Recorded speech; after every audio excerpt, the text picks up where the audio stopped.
అట్లేముంటుందండి. మేము ఒక హుజురాబాద్కో ఒక మల్కాయిర్కో పరిమితమైన నాయకులం కాదు కదా.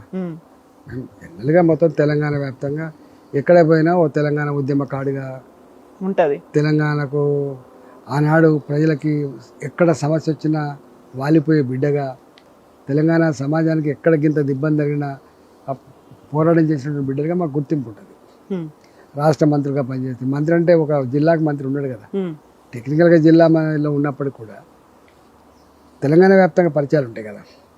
ఇప్పుడు బండి సంజయ్ హుజురాబాద్ నుంచి ఆయన కంటెస్ట్ చేయాలనుకుంటున్నారు నెక్స్ట్ అసెంబ్లీ ఎన్నికల వరకు. అప్పుడు ఈటెల రాజేందర్ ఏం చేస్తారు తెలియదు మరి నాకు. ఆయన అట్లా చేస్తుండొచ్చు ఆయన.